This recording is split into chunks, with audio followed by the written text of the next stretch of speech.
Doctor Suresh कुमारी channel पर आपका स्वागत है। आज हम देश के भारत और चीन में जो विवाद है उस पर चर्चा करेंगे। क्या हमेशा से ही भारत और चीन के संबंध ऐसे ही रहे हैं? क्या इनमें तनातनी अभी पैदा हुई है? इस विषय पर हम देखते हैं कि भारत और चीन के तनाव के कारण क्या है। देखिए, हम इतिहास में नज़र डालते हैं तो हम देखते हैं कि भारत और चीन के संबंध इतिहास में कभी खराब नहीं थे। बहुत प्राचीन समय से हमारे गहरे संबंध रहे हैं। वो सांस्कृतिक रूप से भी एक रहे हैं और भाईचारे के रूप से भी भारत के एक रहे हैं। छठी सातवीं शताब्दी में हम देखते हैं कि सिल्क रूट के माध्यम से बहुत ज़्यादा चीन के माध्यम से व्यापार किया जाता था। बहुत पुराने संबंध रहे हैं। अब 1949 में देखिए, चीन में साम्यवादी सरकार क्या हो जाती है, स्थापित हो जाती है और उसमें सबसे पहले उस सरकार को मान्यता देने वाले देशों में भारत भी शामिल था। उस समय तक चीन के साथ हमारे बहुत अच्छे संबंध। 1956 में भारत के प्रधानमंत्री पंडित जवाहरलाल नेहरू और चीन के राष्ट्रपति चाउ इन लाई के बीच एक समझौता हुआ था जिसको पंचशील का समझौता कहा जाता है। और उस समझौते का आधार ही सह अस्तित्व था, यानी कि साथ साथ दोनों देश आपस में क्या करेंगे, विराजमान रहेंगे, एक दूसरे की संप्रभुता पर आंच नहीं आने देंगे। अगर कोई दूसरा देश भी ऐसा करता है तो वो उसको नहीं करने देंगे। आपसी समझौता सामाजिक और आर्थिक सब बरकरार रहेगा, यानी कि बहुत अच्छा समझौता था, अपने आप में एक मिसाल था। अब बाद में ये स्थिति क्यों बिगड़ी? संबंध बड़े अच्छे थे। देखिए, 1959 में धार्मिक गुरु दलाई लामा जब तिब्बत पर चीन अधिकार कर लेता है तो दलाई लामा धार्मिक गुरु भारत में क्या करता है, शरण ले लेता है। और भारत सरकार उनको क्या करती है, मानवता के आधार पर और धार्मिक गुरु होने के नाते 1959 में दलाई लामा को क्या करती है, शरण दे देती, भारत में रखती है। और आज तक दलाई लामा भारत में ही रहे और धर्म का क्या किया, प्रचार किया। तब से चीन भारत से क्या हो गया, तनाव पैदा हो गया। यानी कि चीन कभी नहीं चाहता था, तिब्बत को तो चीन ने अपने अधिकार में ले लिया, लेकिन दलाई लामा को कभी नहीं चाहता था कि वो भारत में रहे। 20 अक्टूबर को चीन ने भारत पर आक्रमण कर दिया और ये युद्ध 1 महीने तक चला।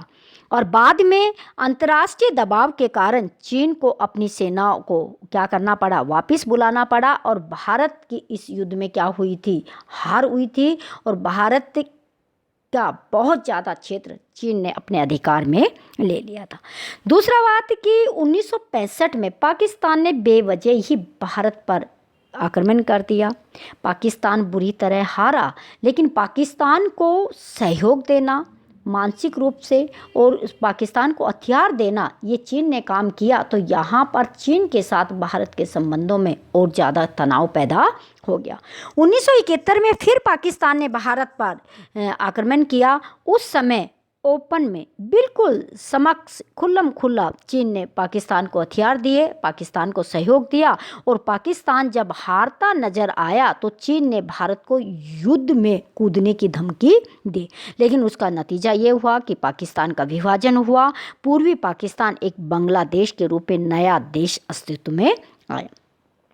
अब चीन के साथ जो हमारा विवाद है, ये तो पाकिस्तान के मसले को लेकर था, दलाई लामा के मसले को लेकर था। अब चीन के साथ हमारा विवाद है, यानी कि 3500 किलोमीटर जो सीमा है वो हमारी चीन के साथ लगती है। अब देखिए, ये सीमा क्या है, इस सीमा के भी 2 भाग है, पूर्वी भाग और पश्चिमी भाग।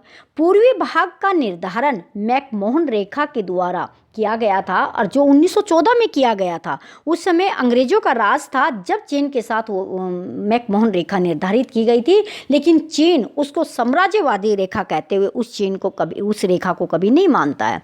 और चीन दावा करता है, जो हम उसके पूर्वी भाग में स्थित है, कि अरुणाचल प्रदेश का जो क्षेत्र है उस पर चीन क्या करता है, अपना दावा करता है।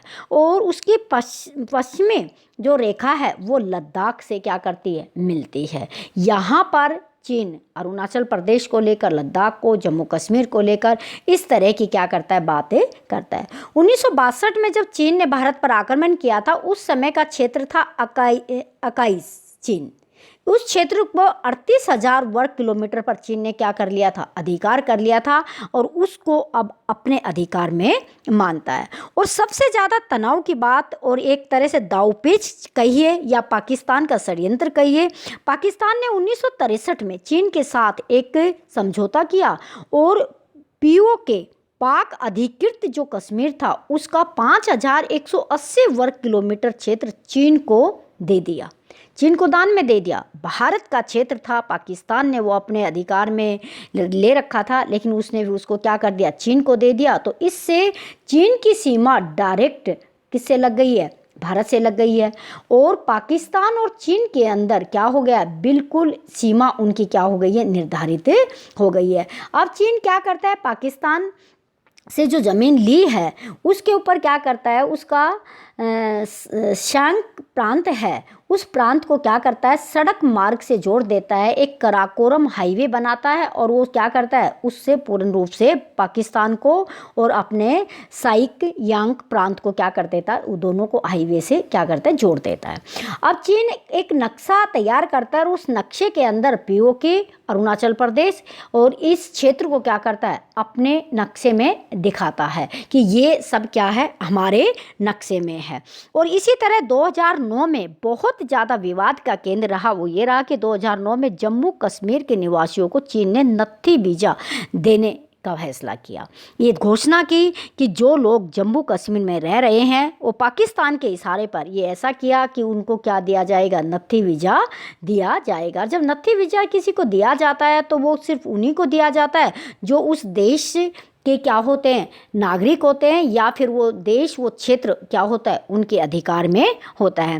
ये चीन और पाकिस्तान के सहयोग से बने हुए क्या है, इस तरह के विवाद है जो चीन को क्या करता है, तनाव मुक्त करता है, तनाव मुक्त करता है।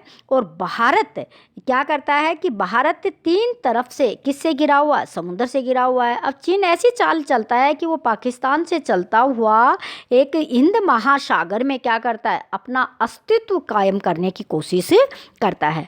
बाहर दक्षिण एशिया के जितने भी देश है, जिसमें श्रीलंका हो गया, म्यांमार हो गया, मालदीव हो गया, ये इस चीज़ को स्वीकार करते हैं, लेकिन भारत इस चीज़ को स्वीकार नहीं करता। तो इस तरह चीन के साथ हमारा सीमा विवाद भी है, पाकिस्तान के द्वारा जनरेट की हुई समस्याएं भी है, और हिंद महासागर में चीन अपना प्रभाव जो बनाना चाहता है वो भी है। तो चीन भारत की एक ये समस्या है, ये क्या है, बहुत विकराल रूप लेती जा रही है और वर्तमान समय में इसी को लेकर एक युद्ध की स्थिति बनी हुई है। इस वीडियो को लाइक कीजिएगा, शेयर कीजिएगा, चैनल पर नए हैं तो सब्सक्राइब कीजिएगा। Thank you.